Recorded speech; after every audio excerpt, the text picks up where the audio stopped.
Hello guys, this is your friend. We are back with a new fanfic. Which is Naruto tries to rebuild his life as a ninja with Temari, Part 1 Naruto X Temari. And if you enjoy this fanfic, then please press the like button and subscribe to my channel for more fanfic like this. And now let's start a new fanfic. The night was cold, and the wind blew steadily over the treetops. On the wall stood a solitary figure, gazing off into the darkness of the forest, his mind haunted by memories. He had failed to save his friend and failed to keep his promise to Sakura. What was his way of the ninja worth if he couldn't even save those few who he cared about? How many days had it been? He wasn't sure. He spent his days in fitful slumber haunted by nightmares, and his nights were spent exactly as he was now, gazing out into the forest, seeking answers. He let himself drift, reflecting on all that had happened since he passed the Genin exam, trying to find some fault in his actions, somewhere he had gone wrong.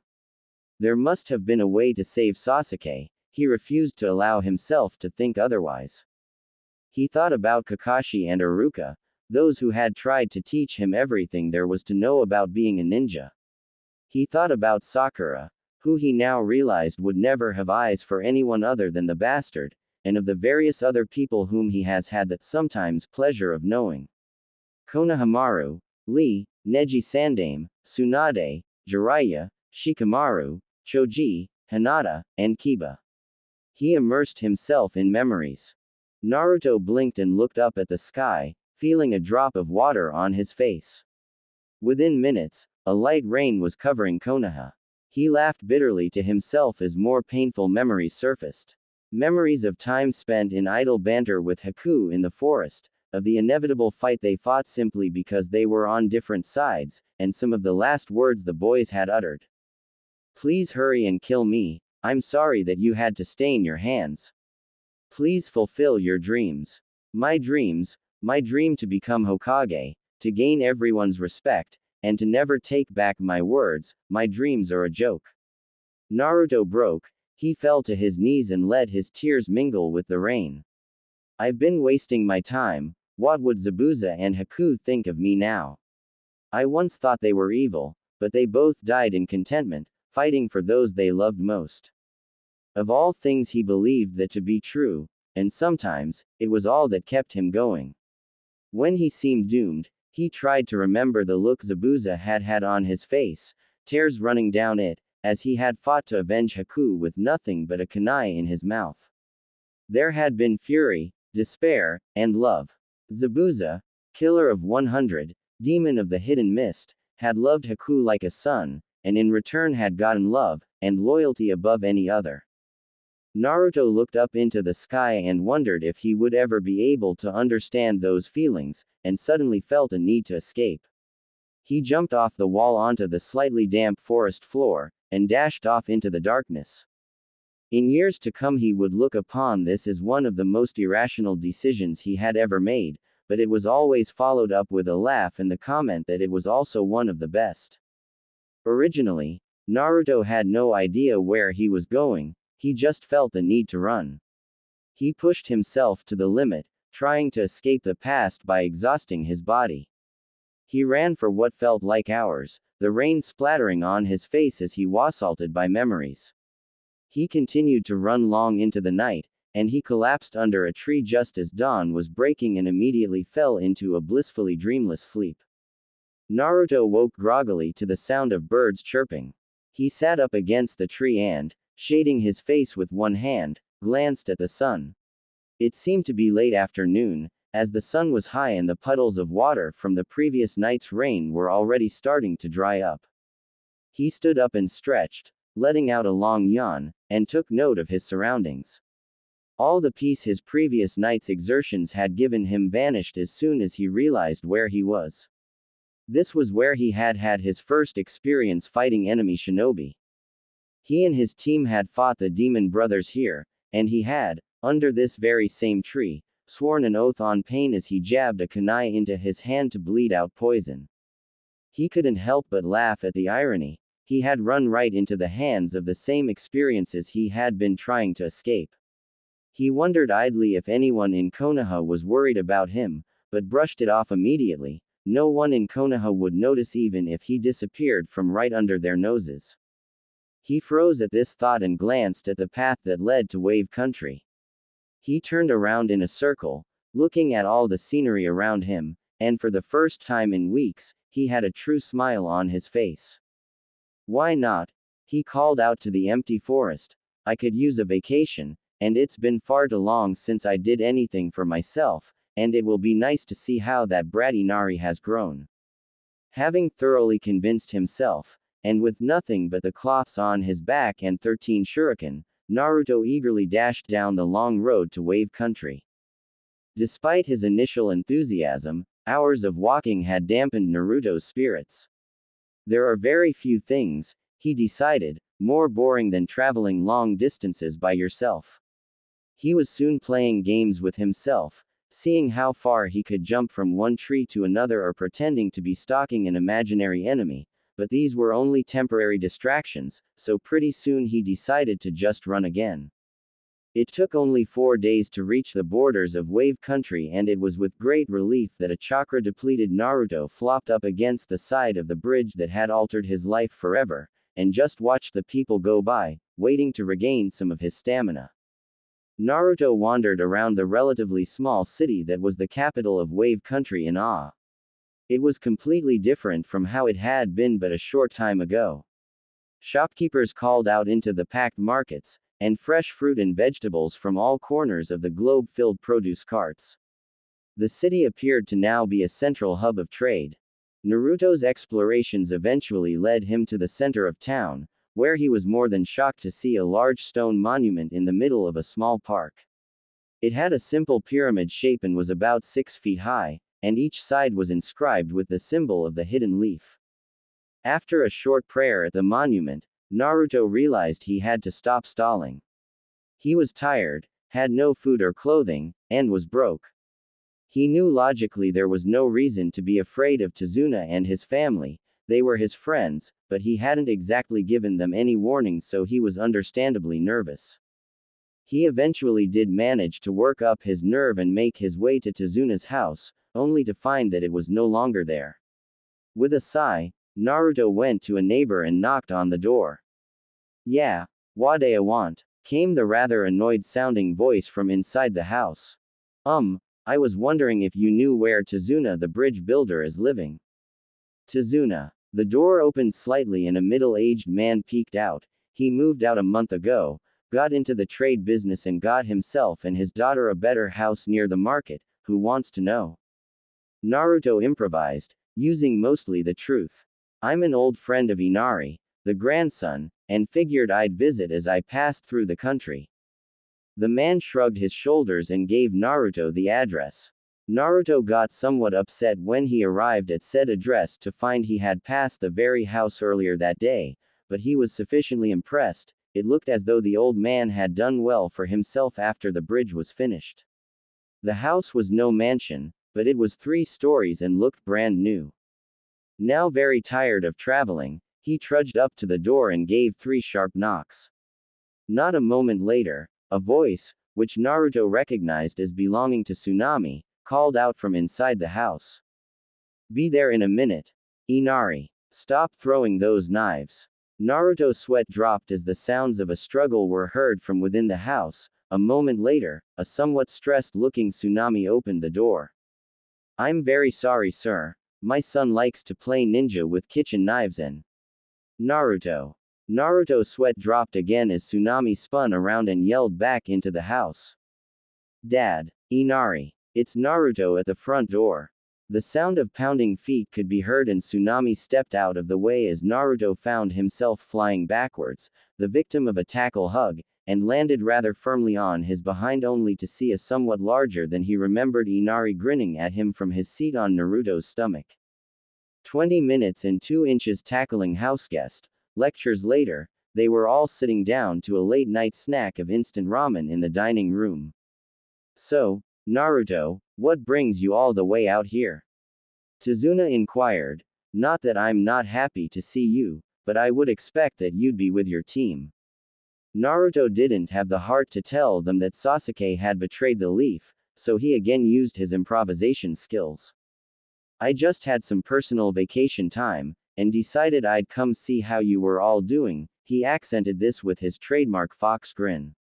Inari grinned back, and Tsunami looked like she believed him, but Tazuna raised his eyebrow slightly. Well, Tazuna said, you're welcome to stay here as long as you like.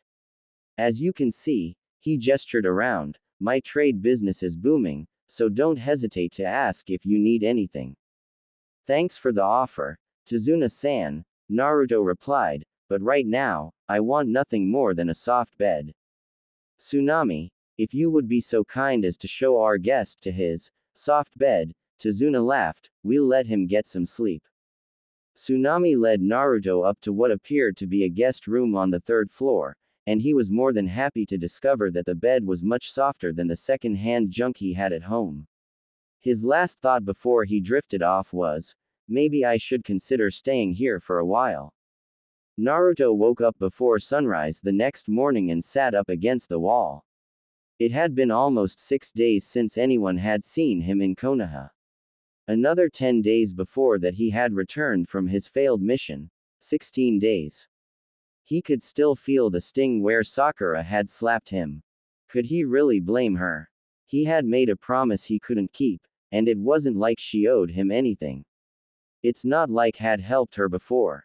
After all, wasn't it Sasuke who had defeated Haku to protect his friend, Sasuke who had protected them in the Forest of Death, Sasuke who saved her ungrateful from Gaara? Naruto blinked at where his previous train of thought had taken him. It was rare for him to be this bitter, he had years of practice with being abused. The more he thought about it, the more he realized that no one would cry for him if he never went back. Sure, Tsunade would be sad, but her duties would quickly consume her life and he would be forgotten. Jiraiya had left Konoha again, so it might take him years to even find out that Naruto had left. Damn, now he was just being depressing. Naruto jumped out of bed, looked around the room to see his cloths laying, clean and folded, on a table near the door. He silently blessed Tsunami as he rushed to get dressed. Tazuna was peaceful. He was the only one ever up this early, so he spent his time drinking green tea in meditative reflection. He was calm, one with himself and his surroundings. Then came Naruto. Like an orange bullet, Naruto bounced into the kitchen. Good morning, Tazuna-san, he called, causing Tazuna to spit out his mouthful of green tea and glare balefully at the boy who had the nerve to be this energized this early in the morning. Good morning, Naruto, would you care for some tea? Tazuna asked, but Naruto waved him off. So old man, where do you keep your instant ramen? Tazuna blinked. Ramen? There isn't any here, I don't like the instant stuff and my daughter won't let Inari touch the stuff, she says it causes insanity. Naruto laughed. Insanity? I eat ramen 2 to 3 meals a day, and look at me. Actually, Tazuna replied, I think you're where she got the idea in the first place. Tazuna smirked to himself as he watched Naruto grumble. But, he continued, I hear there's a great 24-hour ramen stand on the corner of 18th and Swordfish. Naruto blushed. Well, see, I didn't actually bring any money with me, so. Tazuna looked at him for a second, and tossed him some money. 1,000 yen, knock yourself out, kid. Naruto grinned and dashed out the door, calling back over his shoulder. Thanks, old man. Have smethingstodo this morning. Natsuru Hen'll be back. The door slammed. Tazuna went back to his tea. Naruto sprinted through town and found the ramen stand exactly where the old man said it would be. He hopped onto a stool and ordered 3 bowls of beef ramen. He didn't have time for a full meal, and while waiting pondered the mystery of why all ramen stands were owned by kind old men with cute daughters to take orders. His musings were short-lived as said cute daughter quickly brought out his ramen. He wasted no time, and a small crowd of people on their way to work had gathered to watch him eat by the time he was finished. Ignoring his fans, he leapt over the crowd and again started to run. He figured he only had about 12 minutes before the sun rose. He arrived at his destination just as the first rays of sun were peeking over the horizon. Everything here was almost exactly as he remembered it, as if this place had been untouched by time. It was really nothing more than a small clearing in the woods, but it was one of Naruto's most important places. It seemed like yesterday. He had carried Haku's body here all the way from the bridge, and he was soaked with blood and tears. Sakura had been fawning over Sasuke's injuries, so he and Kakashi had dug 2 graves, carefully placed the bodies in the holes, filled them in, and placed 2 crosses made of bound wood to mark the spot. Naruto had then, with all his strength, taken Zabuza's greatsword and slammed it into the dirt. It had also been here, 2 weeks later, that he had sworn to never ignore his heart in favor of what his village told him to do. Those had been some of the most naive words of his life. Kakashi had smiled at him as he said that. Everyone Kakashi loved had died for putting the mission first, but Kakashi had had reason to believe in his village. It was a place of belonging for him and it was all he had left. As long as a shinobi had a village, the village had to come first. Considering how Konoha treated him, Naruto wasn't sure he could live with that. As he approached the graves, he had his breath taken away. His musings had slowed him down, and dawn was well underway. There was Zabuza's sword, right where he had put it, but the sun's light had ignited the sky and clouds, making the sword look as if surrounded by a halo of fire. Some imperceptible force drew him to it, and as the light reflected red off the exposed part of the blade, he unconsciously reached and grabbed the handle. This, for him, was the embodiment of Zabuza's spirit. Everything the demon of the mist had done or felt, had done with this very blade at his side. Nukenin. Uzumaki Naruto, he said, as if introducing himself to the sword, and with one sharp pull, he drew it from the ground. He held it up with his right hand, and though significantly taller than Naruto himself was, the sword was surprisingly light.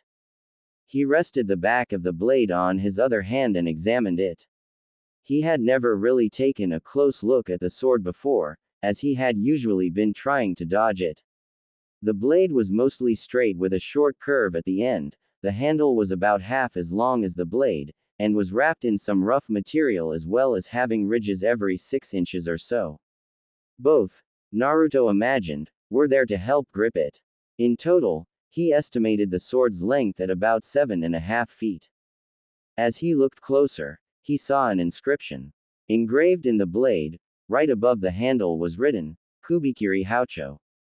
Naruto snickered. It would be like Zabuza to name his sword. But then again, he supposed, it was also like himself. His examination had only taken a couple of minutes, but the sun was now above the horizon, and Naruto quickly decided that he would need some way to hide the sword before the majority of the populace started to go about their business. He glanced around the clearing again, and with a short prayer and a promise to return, he was rushing back to the edge of town with Kubikiri over his shoulder. He arrived at the edge of town to see, just as he had feared, people getting up and starting to fill the streets. The first thing he saw was a clothing store, so he rushed inside, being careful not to cut the top of the doorframe, and glanced around the store. A young woman who had been working at a sewing machine was now staring rather pointedly at his sword. "Hey lady, I have." Naruto reached into his pocket and grabbed his change from breakfast, 508 yen, "and I need a 7-foot by 4-foot piece of fabric, what can you give me?" The young woman quickly composed herself and thought for a moment, "Do you care about quality? I could give you a piece from the end of a roll, but ends are always frayed on one edge." "I don't care about quality or color, but I would like it soon," Naruto said nervously. He was hoping that no one had recognized the sword and each second increased the risk. The woman disappeared into a back room and appeared moments later with the requested cloth. It was thick, white, and almost exactly the size he needed. Naruto grabbed the cloth, shoved the money into her hand, spread the cloth over the table, set Kubikiri on it, and stared. It hadn't really occurred to him that he had no idea how to wrap it. The woman, who Naruto now took the time to notice, had a name tag that read, Rio, laughed slightly at the flabbergasted look on his face. Would you like some help with that? She asked, still giggling. Naruto had the grace to blush. Yeah, I've never wrapped anything before and it really wouldn't be good if the cloth fell off in the middle of the city, he said a bit uneasily. Rio laughed again and went to the other side of the table. Within a few minutes she had taught him how to wrap the sword, tucking in the cloth at the ends so it wouldn't come loose. During all this time, Naruto was just marveling that he had just walked into a random store with a 7-foot blade and was being treated with nothing but kindness. He smiled at her and grabbed his newly wrapped sword. Thanks, Ryo-san, he called back as he left the shop. Naruto was happily walking down the street with his new cloth-wrapped bundle. He was getting some weird looks, but he had decided that looking weird was much better than looking dangerous. With his minor panic attack over, it was just starting to sink in that he was now a self-declared missing nin. Though the decision to leave the village left him much more relaxed, he realized that he had a lot to do. He started to make a mental checklist. First of all, he had to change his appearance. Naruto was not so arrogant as to think he could take on the Konoha hunter nin, so that meant that he had to hide from them, no one could ever recognize him. He also realized with some sadness that he'd have to change his last name. Secondly, he had to learn to use his new sword. This mostly would consist of simple taijutsu training, but Naruto also wanted to learn some of the ninjutsu that Zabuza had used so effectively, most specifically, Kurigakure no Jutsu. Thirdly, he had decided that Zabuza and Haku needed true gravestones, not just the wood crosses he had make with nails. This would require him to earn some money, which he obviously needed to do anyway, but it also meant staying in Wave Country, maybe for as long as 2 months, and that would be cutting it tight. Fourthly and finally, he had to send some kind of message back to Konoha. He wanted to give the impression he was dead, so a suicide note would be appropriate. No one who cared about him would have problems understanding why he would kill himself, and everyone else would celebrate, so that would work out well. The only problem would be that the note would have to come from somewhere far from Wave Country. He would have to think about that. Naruto continued down the street and noticed a couple of sailors staring at his forehead. Cursing himself, he realized he had his forehead protector on.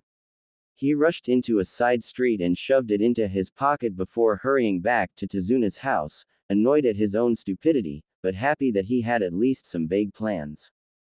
He opened the door and walked into the now eerily silent house. He knew that Inari had school and Tezuna had to run his business, but it didn't make their absence any more disconcerting. His unease was alleviated slightly when he heard the sound of water running and humming in the kitchen. He peeked his head in to see Tsunami washing the breakfast dishes. He ran upstairs to his room and climbed out the window onto the roof. He found a secluded spot facing away from the road and hid Kubikiri. He then snuck back inside and crept into the kitchen behind Tsunami. He cleared his throat and she jumped, spinning around, only to smile upon seeing who it was. "You've got to learn to make sound when you move, Naruto," she said shakily. "You scared me half to death." As she was collecting herself, Naruto took a moment to think. He didn't want to lie to Tezuna's family, but he also didn't want to leave a trail. He decided not to tell too much of the truth. He was afraid of Hunter Nin more than he was afraid of Tezuna's discovering his lie. "Nay, Tsunami-san," he tried to look embarrassed. "I kinda lost my pack on the way here. I really don't mean to impose, but..." "Stop." Tsunami cut him off and smiled at him. "Father makes enough money that he could buy a new house every week. Your shopping expenses wouldn't even make a mark on the books." "Thanks, Tsunami-san, and by the way, I noticed the monument in that park near the market. Do you know who made it?" Naruto was hoping she did. He had noticed the stonework was superb, probably someone he could hire to carve the 2 gravestones he needed. Tsunami thought for a moment. "I think it was Soba Akira. He runs a stone and metal workshop near the north end of the city. Why?" Naruto needed an excuse, and suddenly got a great idea. "I was thinking I might stay in the city for a while, and figured I'd need to get a job." I thought that any guy who made such an amazing monument to Konoha would be the kinda guy I'd want to work for. Once again, Naruto had to internally laugh at the irony of his words, but he had gotten what he wanted. So, Naruto started again, would you be willing to come cloth shopping with me or am I on my own in this? Tsunami glanced around at the house, looking a bit harried. Would it be okay if you shopped on your own, Naruto-kun? I really have a lot of work to do today, she continued apologetically as she reached into her purse. Will 40,000 yen be enough? Naruto was ecstatic, but tried not to show it. That much money would normally sustain him for 2 weeks, he was determined to save a large portion of it. He realized she had been holding the money out for half a minute and took it, trying to respond. 40,000 yen. That will be more than enough, but I'm not sure how long it will take and really don't know where to go. My cloths have always been pre-ordered and paid for by the Hokage. Tsunami looked as though she were shocked at the thought of someone having never gone cloth shopping. She grabbed a pad of paper and wrote down an address. Here, Naruto-kun, start at this shop. The lady who runs it is a friend of mine. If you don't find anything you like there, she'll help direct you. Naruto thanked her profusely for both the money and the advice and soon found himself back out in the bustling streets. He followed the directions on the paper, but started to get suspicious as the streets started to look familiar. He arrived at the address Tsunami had given him only to start banging his head against the nearest lamppost. Rio sat in her chair staring at the ceiling. Apart from the cute boy with the sword this morning, the day had been really dull. She had finished 3 minor alterations and helped an old lady pick out some socks and was now attempting to count the bumps on the stucco ceiling. All of this essentially meant that she was more than happy for the distraction when she saw cute sword boy smashing his head against a lamppost outside the shop. She walked to the door and called out, "Hey, can I help you with anything?" Naruto glanced around, and realizing he had once again drawn attention to himself, rushed inside the shop. Yeah, see, I'm looking for some cloths. Rio blinked. This is a clothing store, care to be more specific? Once again Naruto found himself embarrassed. I really can't be more specific, I've never really shopped for cloths before. Now she was interested, never shopped before. Rio didn't actually find that hard to believe as she looked at his orange jumpsuit. Did you at least have something in mind? Naruto, having never had any choice as to what he wore, found that if he thought about it and looked around the store, he did have some ideas. He wandered over to the pants and started to pull things off the rack. Nay, Rio-san, he said as he browsed, do you know of any good barbers nearby, particularly any who specialize dyeing hair? If Rio was confused by the question, she didn't show it. There's an old man who uses some weird technique to make his own dyes. He can supposedly make dyes that alter the roots themselves, but I don't really believe that. 40 minutes later, Naruto had picked out what he thought were enough cloths. He had 2 pair of black pants, a couple white t-shirts, a dark navy vest with all the needed pockets, and new sets of sock and underwear. He was well aware that this ensemble clashed horribly with his hair, but he intended for that to be the next thing he changed. He left the store, after giving Rio a 500 yen tip, happily holding the address of his next destination, and wearing his new cloths. He didn't wear a shirt and left the vest unzipped, letting it hang so his seal would show if he molded any chakra. Naruto had a bit more trouble finding the barbershop because the owner had never bothered to put up address numbers and the sign was pretty small. When he did find it, he walked in with every intention of giving the owner a piece of his mind. He took one step in and his mind ground to a halt. The old man was out of within another room, but Naruto sensed what was undeniably chakra manipulation. Cursing whatever luck had caused him to run into Shinobi, he started the seals for Kage Bunshin while backing out of the store. He only managed 2 steps before he felt a kunai at his throat, on the other end of which was a rather pissed-off-looking old man who had just moved faster than Naruto could follow. After his initial moment of panic, and realizing that he wasn't dead, he looked at the man. He wasn't wearing a forehead protector. That was good. He did appear to be a barber, and that combined with the fact that he was old made Naruto sure this was the man he was looking for. The only problem was the knife still at his throat. So, I hear you specialize in hair dye? Naruto asked, causing the old man to raise an eyebrow. Yes, you heard correctly, though if you're a customer it's generally preferred if you don't perform jutsus in the shop. I like to keep it clean. The man replied perfectly calmly, as if he weren't threatening Naruto's life. So then, Naruto asked, how much do you charge for that special dye of yours? I'm looking for the permanent root-altering stuff. The man leaned over and studied Naruto's head. 7,000 yen, 4,000 if you have any good stories.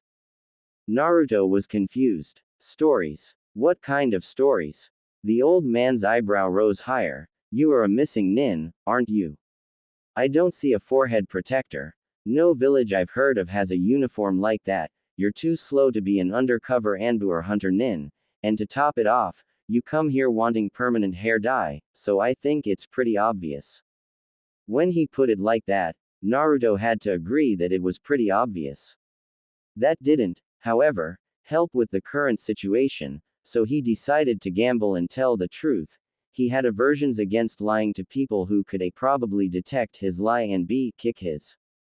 Yeah, I'm a missing nin, though I really just decided that this morning.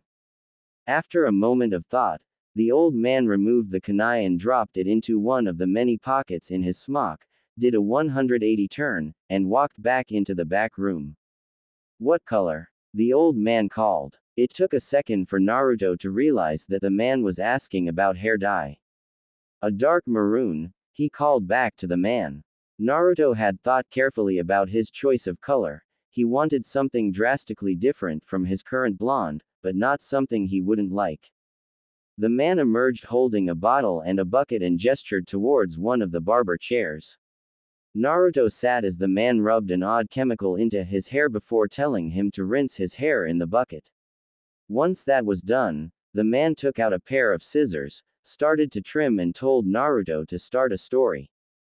The next hour was one of the most bizarre and interesting of Naruto's life as he and the man exchanged stories of their lives as shinobi. Naruto talked about the mist techniques he wanted to learn and how he hoped to learn them, and the old man told Naruto of missions he had done in years long past. No introductions were made and no names were mentioned, neither even knew what village the other was from, but both felt as if they knew the other by the end of the cut and dye. Naruto gave the man his money, a little salute, and walked out the door with his hair now a dark red. It would be hours later that he would find the small scroll in his pants pocket labeled, beginning and intermediate stealth jutsus and with the mark of the hidden mist. The third morning, Naruto was awakened by the sound of mayhem on the lower floor. He had been up most of the night practicing Kurigakure no Jutsu. He had arrived at Chizuna's just in time for dinner and had left right after, mainly because dinner had mostly consisted of the various family members ogling his new hair and cloths. He started practicing at the waterfront, and quickly got the jutsu to work. It was an easy technique when compared to the Kage Bunshin or Rasengan, but controlling the mist effectively required a lot of chakra control. What this essentially meant was that he couldn't control the mist too well, but he got a lot of it. By the end of the night he had managed to perform the jutsu using only a bucket of water, but he had a feeling it would be a while before he could pull it off using just the water in the air. More important now, however, was getting breakfast. Naruto slid on his pants and went downstairs, greeted by the sounds of Tsunami fighting her usual battle to get Inari ready for school on time. Watching her, Naruto figured she would have made a pretty good kunoichi. Inari, she hollered, how many times have I told you to stop throwing those knives? Naruto walked into the kitchen to find himself facing a number of steak knives embedded in the wall. He idly noted that considering Inari's position relative to that of the knives, the kid had pretty good aim. Naruto had the momentary image of a future battle. Tenten, weapons master versus Inari, kitchen knife ninja. He laughed to himself, causing the room's other two occupants to finally notice him. Oh, good morning Naruto-kun, Tsunami greeted while simultaneously trying to get Inari to stay still and eat his breakfast. This, of course, was quickly becoming impossible once Inari noticed his idol had entered the room, so Naruto decided he better calm things down. Nay, Inari, you really should eat your breakfast. If you don't, you'll be late for school, and if you're late for school, you'll be in even more trouble, Naruto reasoned. Inari seemed to process this for a moment, but Naruto made sense and his desire to please both his mother and idol overcame his defiance, so he grumblingly sat down and started to eat. Tsunami looked gratefully to Naruto before walking over and starting to yank knives out of the wall. Naruto-kun, she said as she pulled out another knife, there's some breakfast for you there too, I made pancakes. Naruto was in awe, he had never had pancakes made for him. He pretty much just eaten ramen in Konoha. Crap, he had managed to avoid thinking about Konoha until now. He refused to feel guilty about leaving. Feeling guilty led to thoughts about the people who would feel betrayed, and he refused to call what he had done betrayal. Betrayal implied that he owed something to Konoha and the people who lived there. He continued down this thought path and Tsunami could only watch as Naruto looked more and more depressed. She then grabbed him firmly by the hand, jolting him out of his reverie, and dragged him over to the table. Sit, she commanded, so he sat next to Inari and waited only moments before a plate of pancakes were put in front of him. He grabbed his fork and decided to thoroughly enjoy this kind of food while he had it to eat. Good food wouldn't be common in a life of traveling and hiding. Breakfast was soon finished and Inari left for school right after. Naruto then quickly helped Tsunami clean up the breakfast dishes and retreated to his room.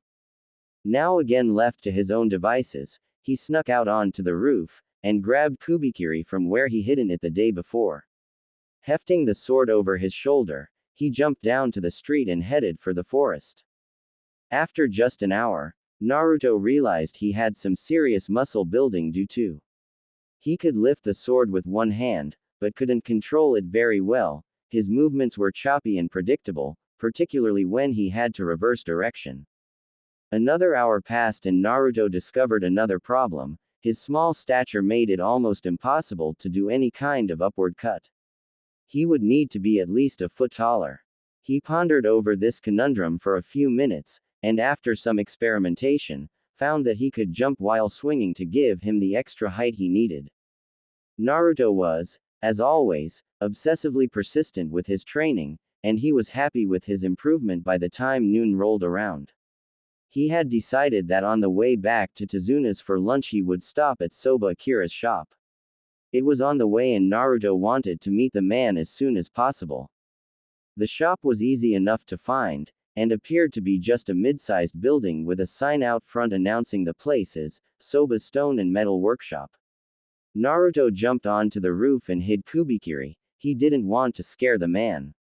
He jumped back down and noticed that the front door was held open with a brick, so he just walked in. Directly in front of him was a rather messy desk, covered in papers and a bell with a label that said, "Ring for service."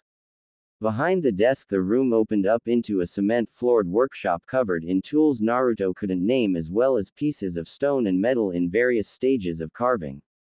Naruto shrugged and rung the bell. A sharp ding reverberated through the building and Naruto heard some shuffling. A man in his late 20s or early 30s emerged from the back of the shop wearing a leather apron. He seemed a little rough around the edges, but his brown hair was neatly cut and he had an air of tidiness. "Can I help you?" he asked Naruto with a salesman's smile. "Maybe," Naruto cautiously replied. "I need 2 gravestones for dome friends of mine but don't have too much money. I was wondering if maybe I could help you out in the shop as payment." Soba looked skeptical. "Work here as payment? Do you have any experience with stone or metal working?" "Something like that," Naruto replied with a grin. "Take me to an block that you need a lot of stone removed from and I'll show you." Akira led him to a block of stone 5 feet high, with lines already drawn to show where stone had to be cut away.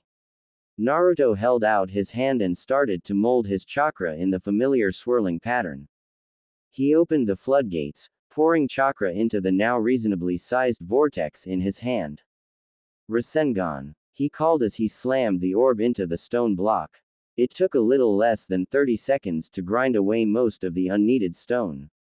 He turned to Akira, who was mumbling to himself with a dumb smile on his face, something about increasing production by 50. Akira soon snapped out of it and grabbed hold of Naruto's arm. "I'll pay you 2,000 yen an hour, when can you start?" he asked excitedly. "Right now," Naruto replied with his trademark fox grin. He would later realize that with his new look, said grin made him look frightening rather than cute, but Akira appeared mostly unfazed. Naruto was expecting requests to use the Rasengan again. What he got instead was a 2.5-hour lesson about every tool a carver could ever need and the various ways to use them. Though Naruto was impatient, his respect for the man went up a few notches. He was containing his excitement and making sure Naruto knew what he was doing before he unleashed him on the shop. Akira himself mentioned an experience he had had proving just how dangerous sandpaper could be. By the time Naruto's comprehensive tour of the shop was finished, then sun had set and Naruto realized that he had missed lunch again. It was starting to become a habit with him. It was like fate. Every time lunch came around, something important would come up that would end up taking forever, and here he was, starving by the end of the day. He looked at Akira only to realize that the man had been talking to him while he was pondering his hunger.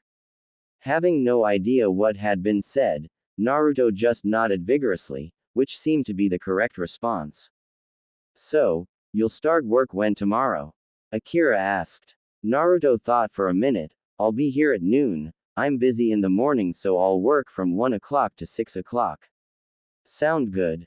Akira nodded. "Yes, that should work nicely. We'll also need to discuss the details of your order." Naruto nodded as he turned to leave. "Okay then, Akira-san, 1 o'clock it is."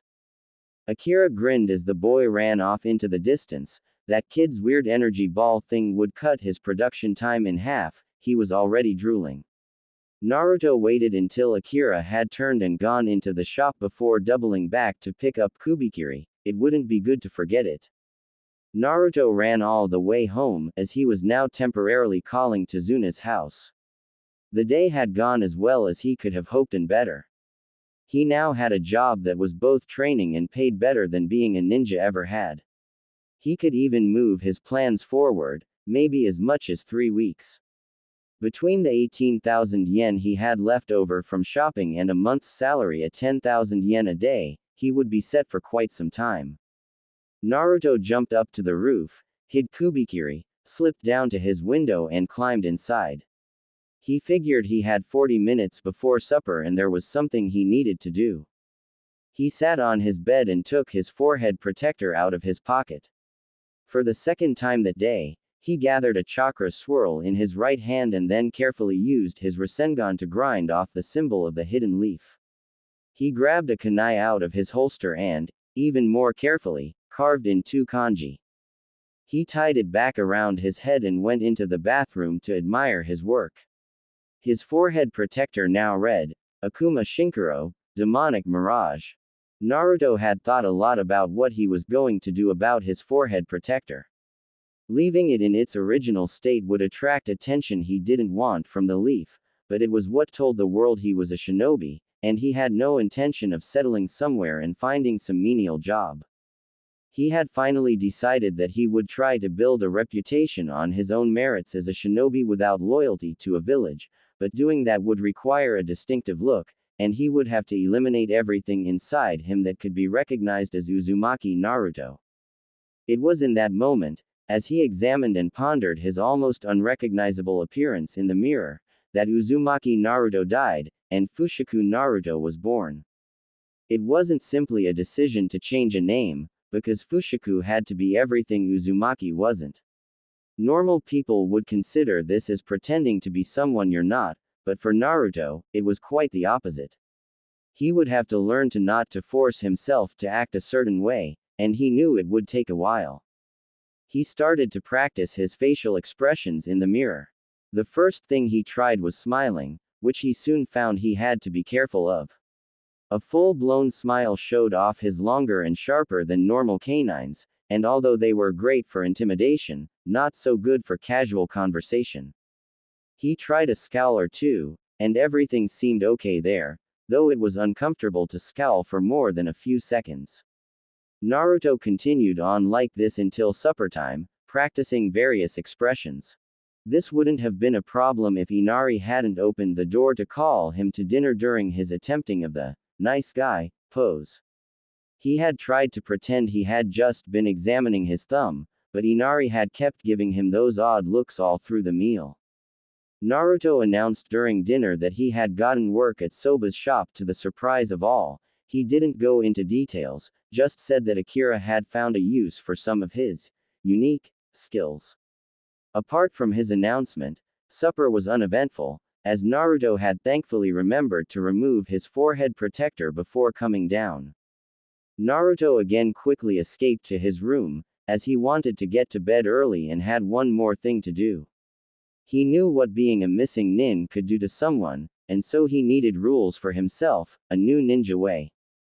He sat down with a piece of paper and started to write. Never leave a mission uncompleted, he figured this one was a given, but it felt good to write. Never do a mission because you are told or begged. This was important, as so many missions were a waste of time and he couldn't afford to work on pity. Never go into a situation without knowing the way out. This was a rule he felt too many shinobi had died for forgetting. Never cut twice. Naruto thought of this as an analogy for life. Always be sure to succeed on the first try because you may not get a second. Naruto looked at his list with satisfaction before folding it and sliding it into the slit in his forehead protector cloth where he had only a short time ago hidden ramen tickets. He then changed and jumped into bed. As he lay there, staring at the ceiling, he reflected on how much his life had changed in a mere 7 days. It had been 2 weeks since he had stumbled into Konoha covered in blood, wasting his tears because the bastard had an unhealthy familial obsession. He had wasted a week moping about his stupid teammates, and in that same amount of time, he had forever changed his life for the better. That night, for the first time in his life, Naruto fell asleep with no fear as to what the next day would bring. It was not a good morning to be a tree. Naruto had now been in Wave Country a total of 15 days. After met Akira, his days were busy. He would get up, train in the forest with Kubikiri and his new jutsus, break for lunch, go to work, arrive home just in time for supper, and it now being at least 7 o'clock, he had a couple hours of free time, which he usually spent training anyway, before he had to get to bed. This had gone well until 2 days before when Naruto realized he needed to send his message to Konoha soon or they would come and look for him. The problem was that he needed to send it in a way that it couldn't be traced back to Wave Country. He knew that if enough effort was spent, someone would remember him and his story would be blown. He needed the Konoha records to show that he had killed himself due to emotional trauma somewhere far away from Wave, so he had come up with what he thought was a very clever plan. He had mailed his letter the day before and had been going insane with worry for the last 24 hours. He knew there were a million things that could go wrong. Unfortunately for the forest, the only way Naruto had found to vent his anxiety was to train with even more intensity, and the trees were covered in large slash marks. On the positive side, he had improved greatly and could now handle Kubikiri one-handed without looking like an idiot. Naruto practiced for another 15 more minutes before collapsing into the grass and staring at the sky, breathing heavily and letting his mind wander. It was amazing how so little time could change one's perspective so much. Naruto had always lived by hating those who killed without reason, and devoting his life to fighting against them, without ever realizing he was being manipulated. What had he thought the Anbu had been doing his whole life? Orochimaru had tried to destroy the leaf-andesinated Sandaime Hokage, but how many innocents had been killed in wars and skirmishes Konoha had started? How many assassinations were performed by leaf shinobi in a month? A week? A day? Uchiha Itachi had killed his whole clan just to measure and improve himself. But the Hyuga had been regularly enslaving and killing each other for as long as village history recorded, and they were among the most respected of the Leaf clans. If he added himself, he had the group of people that Konoha despised above all others, and there was only one thing that they had in common. It wasn't their viciousness, their cruelty, or even whom they killed. It was because they had left the village. New cannons were hunted because once someone escaped the grasp of loyalty their village had, they realized that all shinobi were the same. That their beloved village did the same things they were told made their enemies evil. Naruto glanced at the sun and realized with a start that he would be late for work. He leapt to his feet, his profound thoughts momentarily forgotten as he ran back towards the city. Later that day in the village of the Hidden Sand, Kankuro very slowly and very carefully examined the house he shared with his siblings. Temari had a date. He knew this meant she wouldn't be home until at least midnight, more likely 1 or 2. Gaara was of doing whatever it was that Gaara did. No one had ever bothered to figure out what that was, but he was never around. Kankuro giggled with delight. It was rare for him to have the house all to himself. He was just building up to full-fledged maniacal laughter when the doorbell rang. Kankuro froze. He hadn't even known they'd had a doorbell. If Temari forgot her key and couldn't get in, she just broke the door down, and Gaara teleported with his sand. Kankuro opened the door to be confronted by a rather nervous-looking man in brown wearing a UPS hat. He opened the door a bit further. A worker of the United Postal Service meant a letter had been addressed to someone in his house. It was an unprecedented event. Kankuro opened the door all the way and looked at the man expectantly. Have a. The man grew more confident as he continued. Package for Mr. Gaara of the desert, is he here? The man asked, obviously hoping he wasn't. Kankuro, for one of the few times in his life, was speechless. It took him a moment to realize the man wanted a reply. Gaara was upstairs, but this man didn't need to know that. Kankuro didn't want urine on the front stairs. No, but I'll make sure he gets it, Kankuro said with a fake smile. The man ran away from the house and Kankuro closed the door. What had he been doing again? A grin lit up his face. Now he remembered.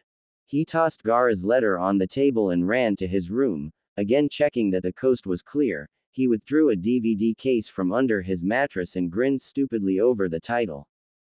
Ika Ika Paradise. The motion picture. It was one of his favorite movies. He knew it was dumb, but loved it at the same time. But he rarely dared watch it with Temari always waiting for an excuse to beat him senseless. He skipped down the stairs and tossed some popcorn into the microwave, waited impatiently while it cooked and dashed to the living room and dove onto the couch.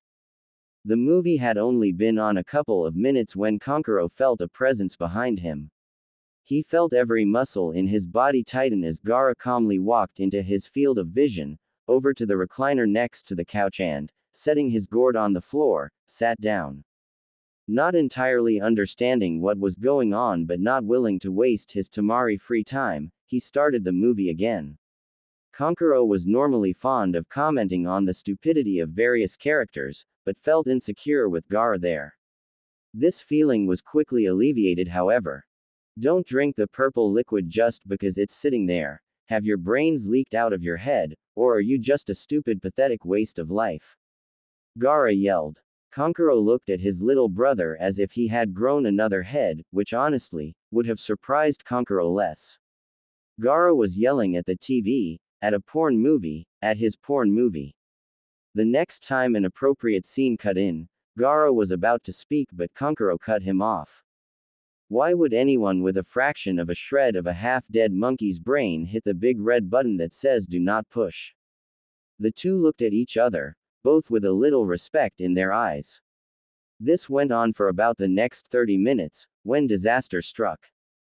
The two heard the sound of the doorknob turning and barely had time to look before a slightly dirty and very pissed-looking Temari stomped into the room. She was yelling something about stupid boys and strawberry Kool-Aid. She stormed over to the couch and sat down, shoving Kankuro over. It wasn't until a few moments later, during a break in her cursing, that she noticed what was playing on the TV. A man and a woman were in the front seat of a car, entangled in a rather odd position while the man navigated the car through a sandstorm with his feet. The room went dead silent, except for the squeaking and moaning coming from the TV. Temari's eyes widened. That position cannot be physically possible.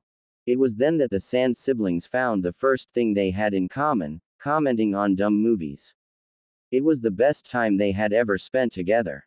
There was a brief interlude where Konkuro paused the movie to, with the help of some life-sized sand models courtesy of Gaara, prove that the earlier mentioned position was in fact possible, if extremely painful. As the movie ended, the three realized that they had just enjoyed a whole 2 hours of each other's company, and were actually sad that the movie was over. That was until Gaara reached into his gourd and tossed another DVD to Konkuro. This one was Ika Ika Paradise 2, Revenge of the Squid. Konkuro looked at his brother in wonder. This isn't supposed to come out for another month, why do you have this? Konkuro demanded to know. Gaara shrugged and gestured to the still rolling credits of the first movie. Special Effects Team. Visual Effects. Kurosaki Ichigo. Creature Effects. Abarai Renji. Sandstorm and Weather Effects. Gaara of the Desert. The two elder siblings stared at their younger brother until he raised a non-existent eyebrow at them and gestured towards the machine. It was well past 1 o'clock when the second movie finished and they were all heading off to bed. On the way up, Gaara noticed a large envelope on the table, and was surprised to see it addressed to him. He took it upstairs and ripped it open to find a second envelope and a note. Dear Gaara, this may seem a bit weird to you, but it's really important that you follow the instructions in this letter. If I ever see you again, I'll tell you why. Whatever day tomorrow is, I need you to use Henge to transform into me. Then take the letter in the envelope I sent to the courier and have it sent straight to the office of the Hokage, then go into the desert, release the Henge, and go back to whatever it is you do. In a few weeks, people will come by asking about me. Tell them you only met me once, and that we talked about hate and the pain of life and other angsty stuff. Tell them I then disappeared into the desert without a trace. I owe you big time. Naruto. At the bottom of the letter was a scribbled drawing of a stick figure with fox whiskers. Gaara woke up the next day and did what Naruto asked. He really didn't have anything better to do, and figured Naruto wouldn't ask if it wasn't important.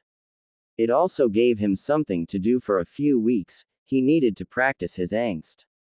Now, back to Wave Country. 2 more days had passed and Naruto was mostly done worrying about the letter, but in its stead got something else to worry about. He had overlooked one thing in his disguise: his eyes.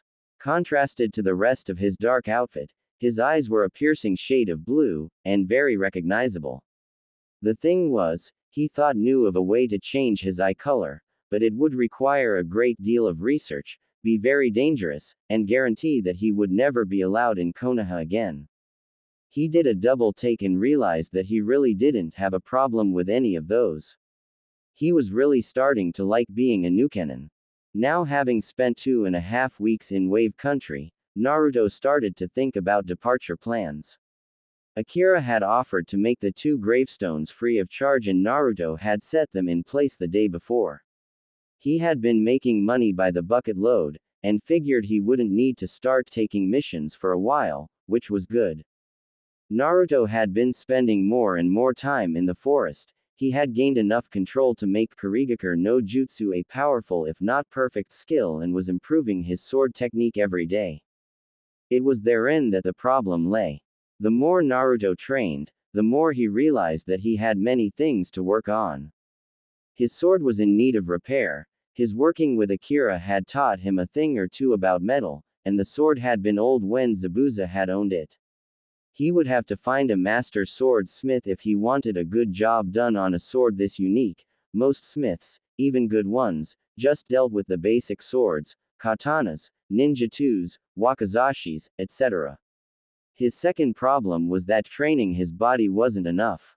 He feared the first time he fought it would become painfully obvious that 3 weeks of experimentation was no match for a 200-year-old sword style. He needed to learn how to fight with his sword, not just swing it.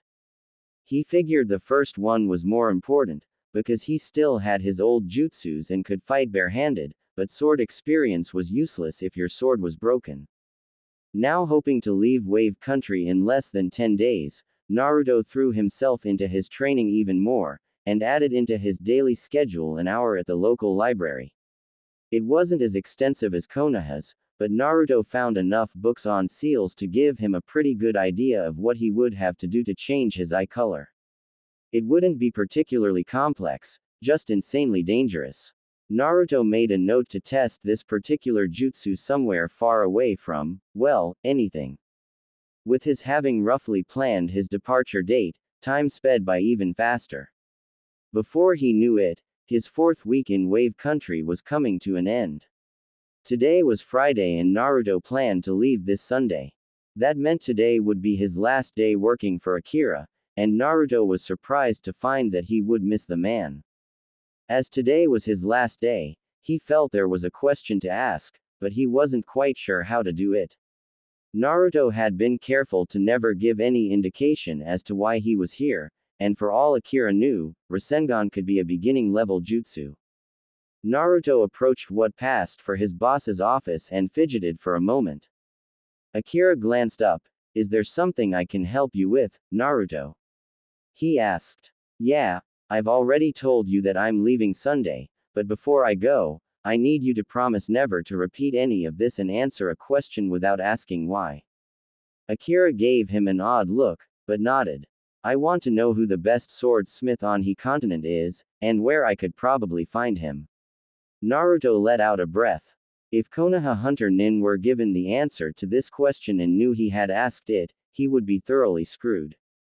Then, to Naruto's surprise, Akira laughed. "That's what you wanted to ask. I was afraid there for a second. It's really an easy question. Kirin is by far the best. No one knows his last name, but he was the youngest of 3 brothers, all of whom were forced to flee from the hidden mist when the oldest went rogue. Kirin himself made 4 of the 7 legendary mist swords, and the middle brother, now dead, made the other 3. It's quite a well-known tale in the metalworking community. Kirin is somewhat of an idol." Akira took a breath and looked uncertain for a moment. Finding him may be more difficult. He was last known to have taken shelter in another village in the north. Some claim a place called the Village of the Hidden Sound, but I don't honestly believe such a place exists, so all I can tell you is go north. It was at this point that Naruto stopped listening. The fates, he decided, had a very twisted sense of humor.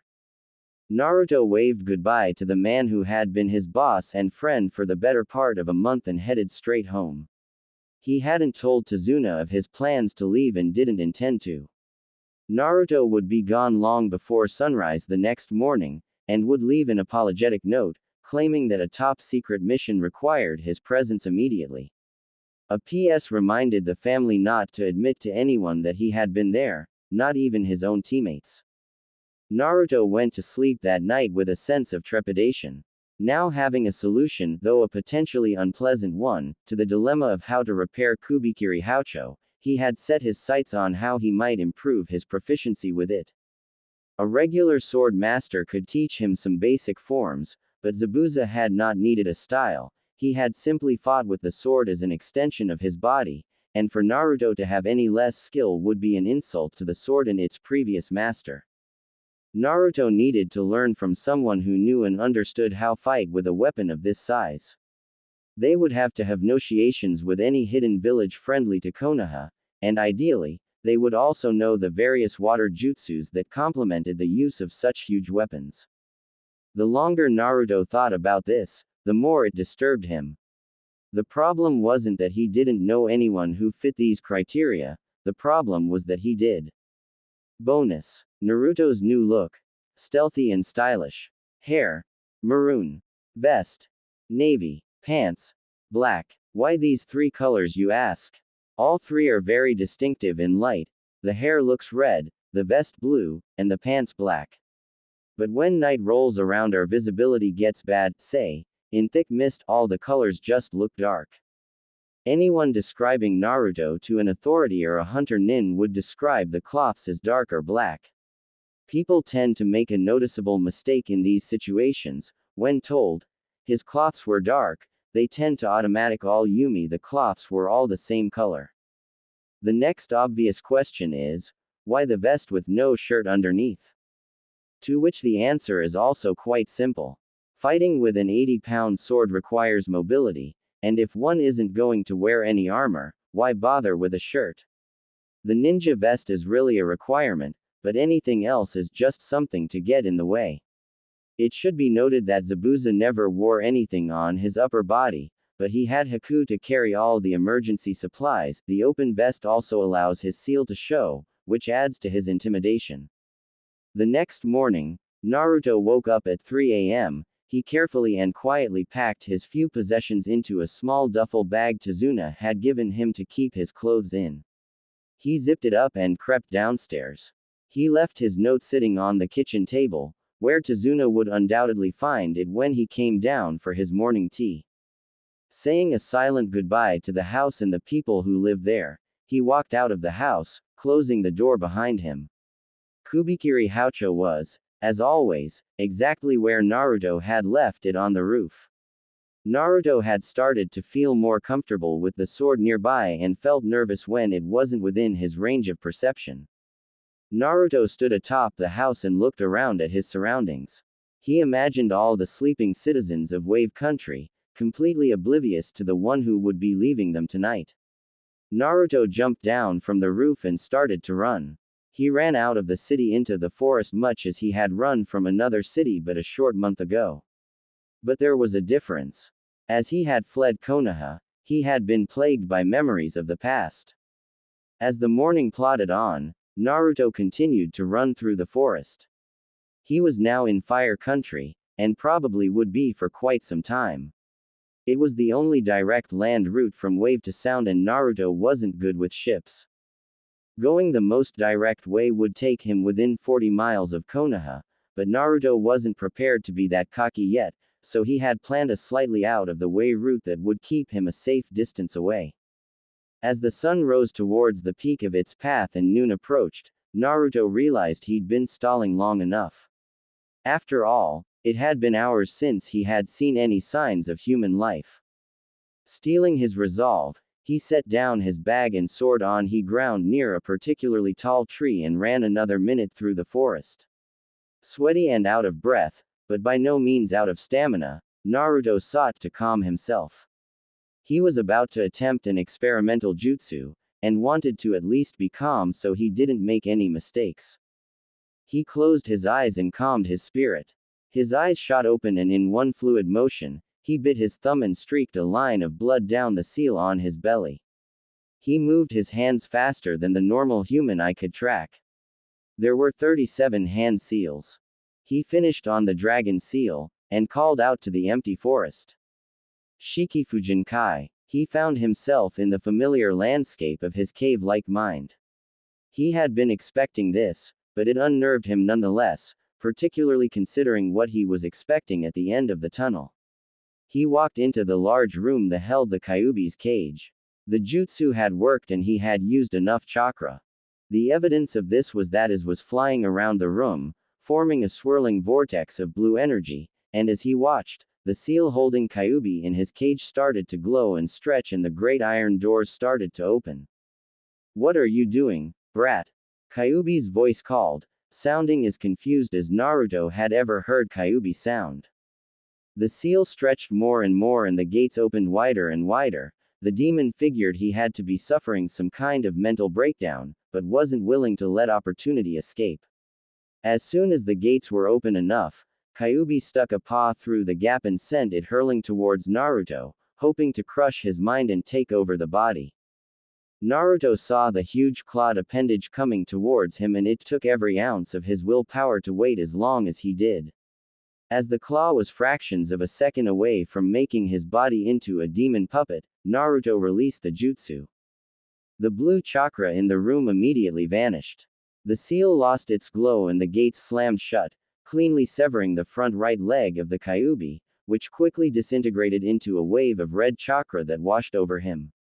Naruto was ed from his mind world with the screams of the demon following him.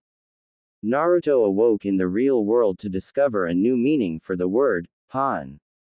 It felt like every muscle and bone in his body was both expanding and contracting at the same time as a hurricane of red chakra tore apart the surrounding area of forest.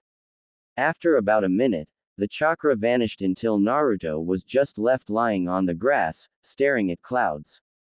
He slowly drifted off to sleep thinking, for a demon thousands of years old, that fox is pretty stupid. Naruto awoke to find the sun rising, and realized he had slept for 18 hours. He eagerly examined his body, and was disappointed when he saw that the changes had been minor. He had gained a bit of muscle mass, and grown maybe 3 inches. He also molded some chakra and found that he had gained some extra reserves of that as well. Naruto maintained his slightly depressed state all the way to the location of his stash, because it is then that he saw his reflection in Kubikiri's blade. His eyes were slightly slitted and had become a bit more angular. They had lost their innocent blue shade and had turned to the red normally reserved for when he went into one of his insane rages. Naruto had figured some time ago that channeling insane amounts of Kyuubi's chakra might enhance his body, but he had needed a way to get that much. It was then that he had come upon the idea of the Shikifujin Kai. It had stood to reason that since jutsus like the shadow bind could be broken with raw chakra, it would also be possible to, if temporarily, bend the seal, and trick the Kyuubi exactly as he had done. Many months of research later, Naruto had ditched the idea. He had realized that taking power from the Kyuubi might very well give the villagers the excuse they needed to kill him. In retrospect, he had been right to ditch the jutsu then, but he was glad he had done the research. All in all, his experimental jutsu was a success. He was sure Kyuubi would never fall for the same trick again, but his eye change alone was worth it. Eye color was mostly impossible to change without genjutsu, so he might even be able to bluff his way out of a situation where he had already been recognized.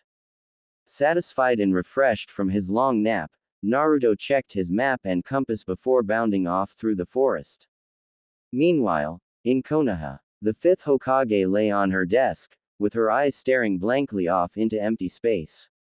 Her face was soaked with tears, as was the letter she clutched desperately in her right hand. She had sent a squad of Anbu to the sand the day before, despite the protest of the whole council, and had spent every moment since dreading their report. She refused to believe that Naruto was dead by his own hand. He had always had such an unbreakable spirit, but as the days passed, Tsunade started to remember things. Images of him being jeered at by shopkeepers, hit by children throwing rotten fruit, screamed at by parents for asking to play with their child. All these things had also been part of Naruto's past. And Tsunade herself wasn't sure if she could handle that kind of treatment for 13 years. She had been crying for 2 days, but with these thoughts and memories haunting her, she started to convert her sadness to anger. However she looked at it, this whole mess was Orochimaru's fault. He had been the one to steal Sasuke from the village and shatter Naruto's frail trust. The more she thought about it, the angrier she got. Until she decided that if those Anbu came back confirming the death of her third precious person, she would burn the sound to the ground if she had to do it with her own 2 hands. Naruto sat in the forest rubbing his feet. His boots were lying next to him on the forest floor and he glared menacingly at them. He had only been running a couple hours when his feet had started to sting, and a short time later he couldn't run anymore. He quickly discovered the problem. After bathing in demonic chakra, his feet had gotten larger. Not by any significant amount, only a few fractions of an inch, but it was enough to make his boots pinch. Naruto had expected a slight body size increase, he just hadn't accounted for all the problems it would cause. This, he decided, was the less glamorous side of transformation jutsus. A quick once-over had also shown that he would need to have the hems on his pants let out as they hung a good inch and a bit above his ankles, showing off skin. He had a sudden moment of pity for Kimimaro. The poor guy must have spent all his money on fixing holes in his clothing. This line of thought was amusing, but didn't help Naruto decide what to do about his boots. He was 70 miles from the nearest town. He continued to rub his foot, trying to get the blood circulation again. After 10 minutes or so, an idea finally came to him. He took a kunai out of his holster and started hacking at one of his boots. In 3 minutes, he had a usable if not particularly good-looking pair of what he thought of as ninja sandals. He had really just cut the top off his boots and used the extra material to tie his feet into the bottoms. Now again mobile, Naruto got to his feet, picked up his bag and sword and started off through the forest. Some 50 miles north of Naruto's current position, Uchiha Itachi was shopping for Pocky. He stood among the many flavors and tried vainly to decide. It was a little-known fact that the most deadly Nukenin in Konoha history had an obsession with the chocolatey snack. He had eaten 3 packs a day for years and had only stopped eating them in combat when a group of grass Junin had burst out laughing as he happily munched. Needless to say, he continued to munch as he ripped them to shreds, but after that decided to keep eating and fighting separate. He had abstained from his Akatsuki cloak today and had a pencil carefully tucked behind his ear. He and his partner had decided long ago that Itachi was the one who handled shopping and Kisame was the one who managed their money. That way, Itachi got what he wanted and his partner could decide how much of it he got. His Pocky limit for the week was 15 boxes. He sat down in the aisle and let his eyes roam over the various shelves. He had to choose carefully, but he was patient, and he knew that the answers would come to him in time. Naruto looked at the sun. He had made good progress. He was hoping to get out of Fire Country as fast as he could and hadn't even stopped to get new shoes in the last town he had passed through, though this could also be partly attributed to the fact that he didn't want anyone to see him. He continued to run and pondered his high endurance. Weeks of training all morning and Rasengan-ing all afternoon had given him a substantial boost to his stamina, and he was managing the weight of Kubikiri Haucho better every day. Proof of this was that he had been running most of the morning and still had some energy left. Stopping at the base of a tree for a short breather, Naruto tried to decide what he would actually do when he arrived at the village of the hidden sound. He had serious doubts about just walking up to the gates knocking. He had no intention of joining the sound, so he would need to find another way in, and knowing Orochimaru, he would have to give something up in exchange for what he wanted. He continued to ponder, completely unaware of the presence far above him in the treetops. Hoshigaki Kisame stared down at the oblivious boy. This was undoubtedly the source of the weird chakra surge Samahata had picked up the day before, but to find him with Kubikiri Haucho. Kisame would have normally immediately killed anyone who would dare take one of the 7 mist Tenkan as his own, but Samahata had given some very odd results about his chakra. Kisame never forgot the feel of a person's chakra. Ever. This boy, alone in the wilderness, with a new forehead protector, looking completely different and carrying Azusa's sword was most definitely the Kyuubi brat. Kisame could immediately tell had left his village. If not for his chakra, he would never have recognized the boy. He tried to think of what could draw him out here. The only thing in the direction he was traveling was hidden sound. He looked at the sword again and his eyes widened. The boy must have gotten the sword recently. Kisame had made a note to know where it was and last he had heard it was marking the demon's grave. It made perfect sense. The sword was in need of repair, and so the brat would obviously need someone to fix it. He glanced at the sun. Considering the distance to the store and the 15 box of Pocky limit, Kisame figured he had about 2 hours before Itachi got back. Plenty of time. His hands flashed through seals and he whispered, "Kurigakur number jutsu." Naruto was just getting ready to start on his way again when he noticed the mist starting to fill the area. Immediately dropping his bag, he dove into the bushes, uncovering Kubikiri as he ran through the brush. The mist grew thicker and Naruto jumped into a tree to try to get a better view of the area. He was trying to figure out who could be doing this, and the only answer he could come up with was Mist Hunter Nin, but that made no sense. His thoughts were quickly interrupted as his instincts screamed at him. He leapt off the branch right as it exploded. Two phantoms did a dance of destruction through the forest. A slight disturbance in the mist would be the only warning, and they'd be at each other, exchanging blows faster than the normal human eye could follow, before both vanishing back into the mist. The air was dead silent. Neither fighter made a sound as they silently stalked one another.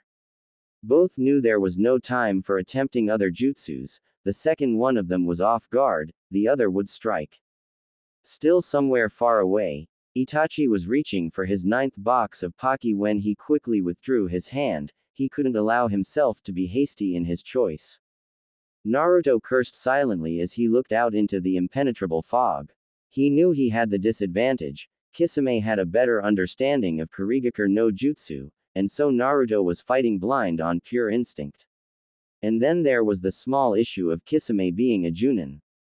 He was using every ounce of strength and flexibility he had just to avoid Samahata. But then again, he shouldn't be able to avoid Samahata at all. He ran through the forest trying to figure this out. Kisame was holding back, he knew it, but why? And for that matter, why was the shark man here in the first place? Naruto had no more time for thought as Samahata came hurling out of the mist. He jumped over where he knew Kisame was standing and twisted in midair, bringing Kubikiri around to block the inevitable follow-up strike. But it never came. Realizing he'd been tricked, Naruto tried to compensate, but he was off balance and landed poorly. The last thing he felt was an impact on his left arm. The mist slowly cleared as Kisame looked thoughtfully at the unconscious boy. The fight had taken less than 2 minutes, and in that time, Naruto had demonstrated that he had absolutely no idea how to use his sword, and that was exactly why Kisame had been so impressed. The brat had held him at bay for 2 minutes, and even with Kisame holding back more than 2/3 of his power, that was still quite a feat. Sighing, he picked up the boy and slung him over his shoulder before stooping to pick up Kubikiri. Itachi wasn't going to be happy about this, so Kisame had a feeling that he would have to double next week's Pocky budget.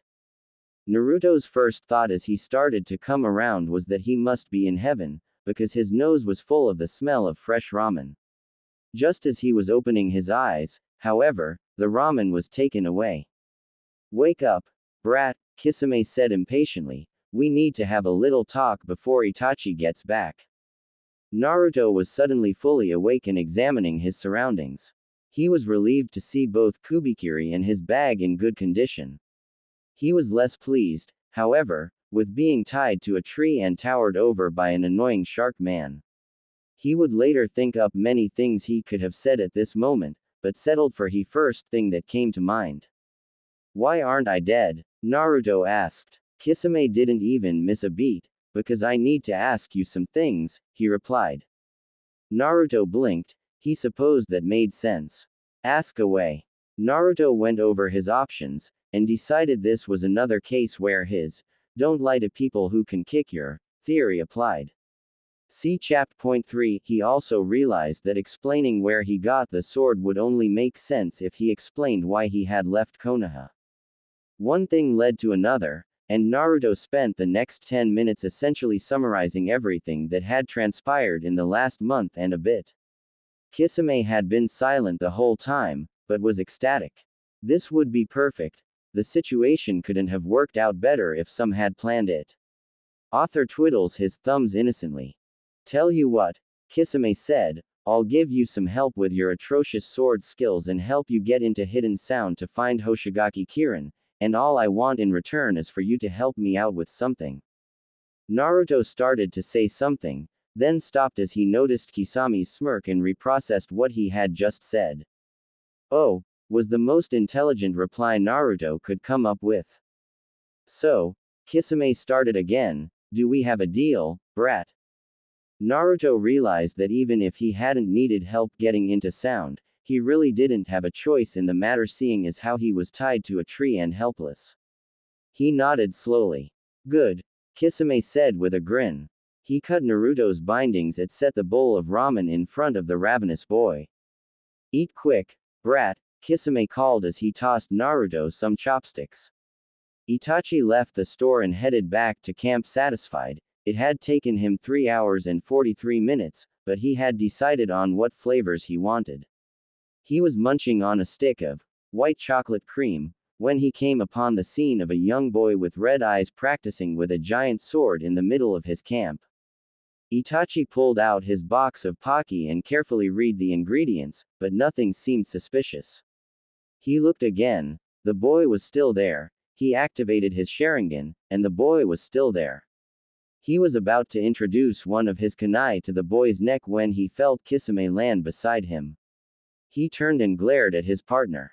Explain. Kisame then once again summarized the summary Naruto had given him just a few minutes before, finishing the explanation with, "So he can get what he wants from my brother and we get a reliable agent in the hidden sound." Everyone leaves happy. Itachi thought for a moment. As much as he hated to admit it, and he most definitely hated to admit it, Kisame had a point. It was rare, but not unheard of for Akatsuki to work with other missing nins, and this boy might save them a lot of trouble. Every 18 months, Kisame and Itachi took a break from Akatsuki work to go visit Hoshigaki Kirin, Kisami's brother. Kisame went to get his sword checked and fixed, and Itachi just went because it was a break from working all the time. At the end of every visit, they would agree on where they would meet the next time. Unfortunately, Mist Hunters had forced Kirin to flee from the agreed location and seek sanctuary in the hidden sound. This posed a slight problem, as it was unlikely Orochimaru would let the two strongest members of the Akatsuki Nine just waltz into his village for a quick visit with his new best weaponsmith. They had been planning on getting a sound Junin to deliver a message for them. Find a squad and kill all the members but one, then threaten the last one until he did what they wanted. This had worked before, but was messy and left a trail. Kisame actually cared about his brother and had been concerned that this method might put him in danger. Kisame had suspected that Naruto might be looking for his brother as soon as he saw Kubikiri Haucho, and had decided that he would be a far better agent. First of all, Naruto had no reason, or less of a reason, to betray them. Second of all, Naruto needed the help of Kisame and his brother if he ever wanted to be more than an amateur with a beat-up sword. Thirdly, he had a valid reason to be in the Sound Village and to talk to Kirin. The final, and perhaps greatest advantage was that Fushaku Naruto didn't exist. No matter how deep they delved or how far they searched, no one would be able to find any trace of anyone with his name or description. He had no home village, no friends, no past. Kisame went over all this, and the only thing that stopped Itachi from immediately agreeing was that this boy had been the target of a failed mission, and Itachi hated to fail missions. The council had been annoyed with them for weeks. Itachi's internal war finally ended with him agreeing to work with the brat. The boy was, after all, now a missing nin, and if they didn't help each other out once in a while, the villages would kill them of one by one until no one would have the courage to leave. The other, and far more important reason was that the two Akatsuki really needed someone's help, but Itachi would never admit that to himself. Naruto had known the two were somewhere nearby, but that didn't stop him from jumping slightly as two forms emerged from the forest. He blinked. The last time they had met, Naruto had been overcome by Itachi's sheer aura of power. Turned out that effect was diminished slightly when he was without his cloak and carrying shopping bags. Now, instead of looking like an incarnation of death, he just looked like an older version of Sasuke with a Pocky addiction. Dinner that evening was awkward at first. This was primarily due to the fact that shortly after sitting down, Naruto came to a startling realization. S-class missing nins were people. It had come as the greatest shock of his life when Itachi had set up a campfire and started to fry some meat in a pan. Their food was simple, noodles and fried chicken, but Itachi turned out to be a very good cook. Naruto was surprised again when the two Akatsuki started to chat about pointless non-death related things. Contrary to what he might have thought, the older Uchiha was far more talkative than his younger brother had been. After a while, Naruto found himself getting used to the idle way the two deadly shinobi discussed the next day's meals between bites of chicken. He even started to add the occasional comment to their conversation. Supper was quickly finished and the topic of discussion turned to their task. Naruto now actively joined in. Kisame was tired of watching his brother run, but the only way to get the hunters off his trail was if they believed he was dead. So their task was twofold. They had to get Kirin out of the hidden village of Sound undetected, and make it look as if he had died in a way such that the body could never be recovered. If so much as a single sighting of Kisame or Itachi were made, the plan would be blown, as everyone would suspect a plot. Unfortunately, Kirin's connection to members of Akatsuki was far better known in the world of shinobi than it was in the world of metalworkers. That meant that everything would hinge on Naruto. They decided he would infiltrate the villages who he was, a young man looking to get his sword repaired. Unlike most hidden village leaders, Orochimaru allowed newcomers to both live in and visit his village. Some took missions, others didn't, but Orochimaru figured that they would help if the village were attacked. It was like having a free defense force, people fighting to protect the Sound not because they were paid to, but because it was the only place that would accept them. It was sad and brilliant at the same time. It was decided that Naruto would pose as a child of one of the mist nin who had run away with Zabuza. He would claim that his father had been killed recently. This story, combined with a few bribes, would allow him to enter the village with minimal attention. The three continued to plan long into the night, unaware that somewhere far away, another plan was in the making. Gaara stood before the Hokage with his siblings, giving his report. Surrounding him were the few in the village interested in Naruto's fate.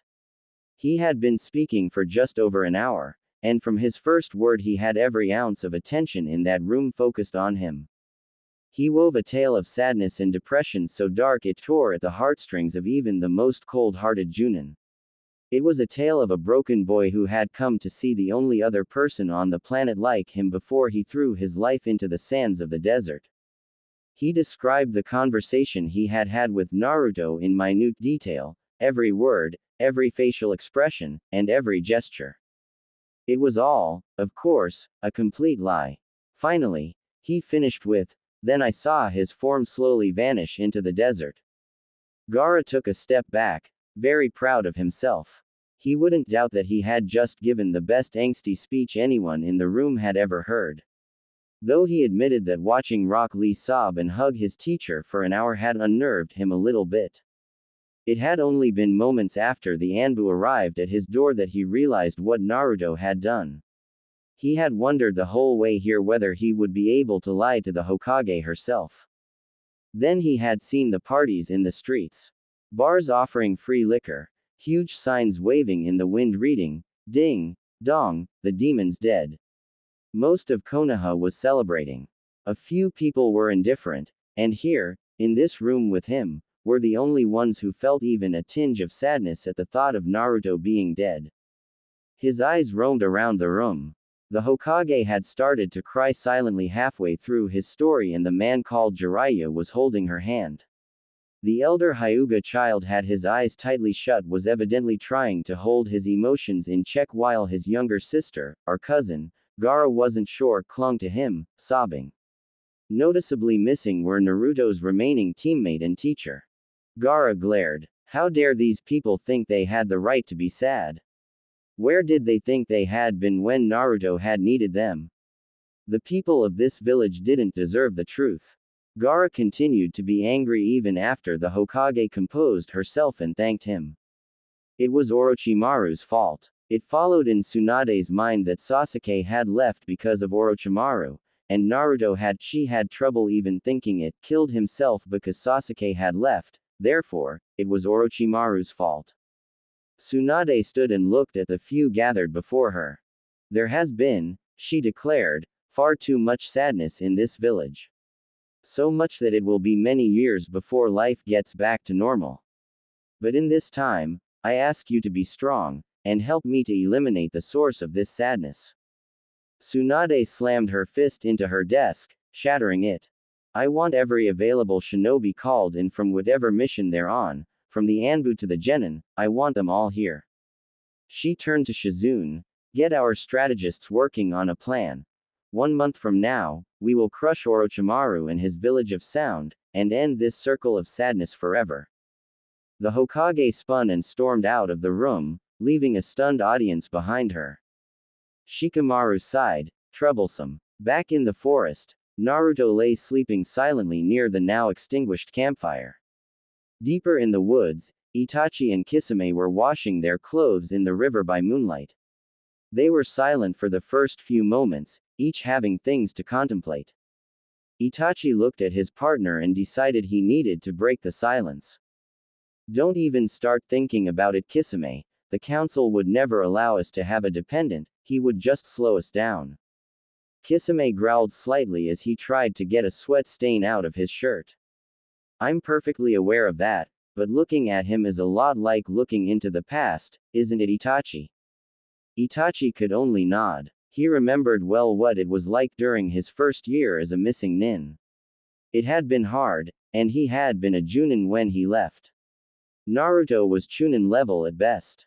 No, he knew all too well that once Konoha found out Naruto was alive, and they would, eventually, the next few months after would probably be the most difficult of Naruto's life, if he were still alive at the end of them. Kisame cut into Itachi's thoughts. We could at least help him get stronger and teach him enough to survive. He said, it's 3 days to hidden sound if we move quickly, but we have all the time we need, so why not take 2 weeks and teach him a few tricks, then we go our separate ways after we're done in sound and the council won't even need to know he exists. Itachi gave no response to Kisame's suggestion, but it didn't matter. They had both known he'd agree before the words had come out of his partner's mouth. It had been said once that if you looked as missing nin society as a whole, it functioned very much like a hidden village.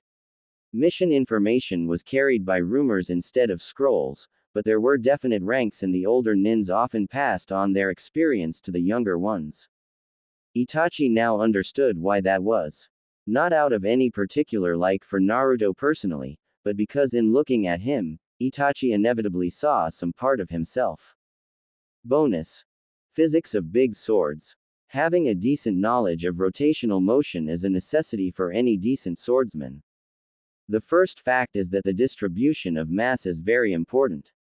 The further the mass is from your body, the more energy needed to move the sword. But then enters the law of conservation of energy. Say you want to swing the sword around in a circle once, 360 degrees, in 1 second. And say that, if you hold the sword at the end of the handle and away from your body, it takes 5 units of energy to swing it. If you hold the sword at the top of the handle, near the hilt of the blade, and close to your body, it will only take 3 units of energy to move the sword around in a circle. But since energy can never be created or destroyed under normal circumstances, if one were to start swinging the sword at arm's length, giving it 5 units of energy, and then pull the sword in close to your body, the swing will actually speed up to compensate.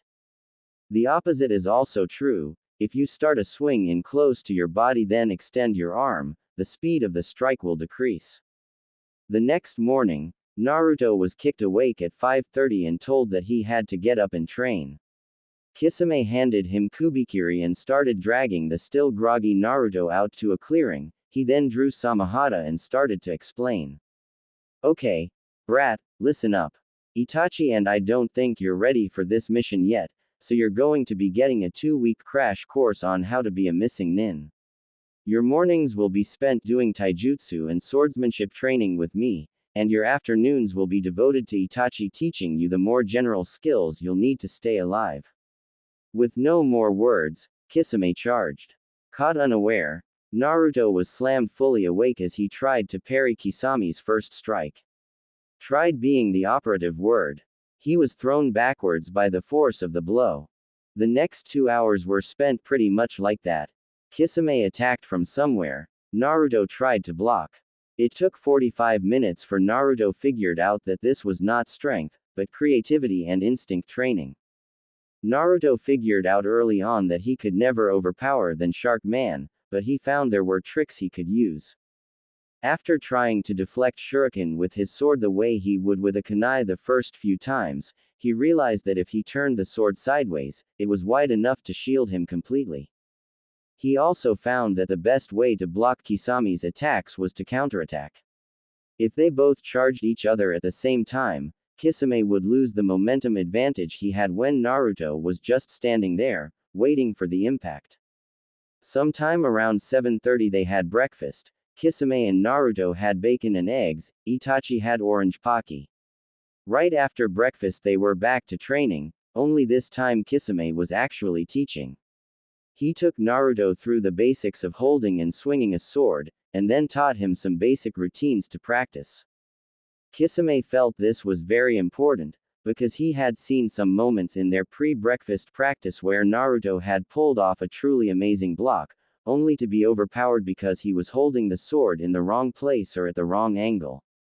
By the time lunch rolled around, Naruto was exhausted. After lunch, Itachi replaced Kisame, took one look at him, and declared he needed new shoes.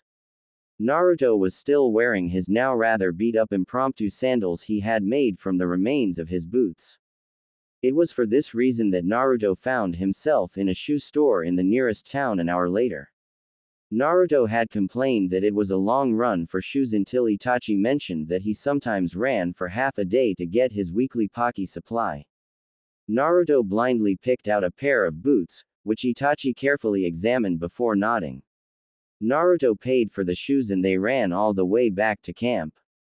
Naruto, now completely wiped, glared at Itachi across what he had now come to call the training field.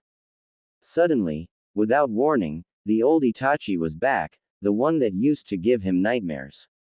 Naruto's body ceased to function as every part of him screamed for him to run, but he couldn't move. Just as quickly, the feeling was gone, and Naruto looked at Itachi in awe as the Sharingan user pulled out a stick of banana cream pocky and started to eat it. Today's lesson, Itachi said between bites, is for you to figure out what I just did. I'll repeat it as many times as you like. And he did just that.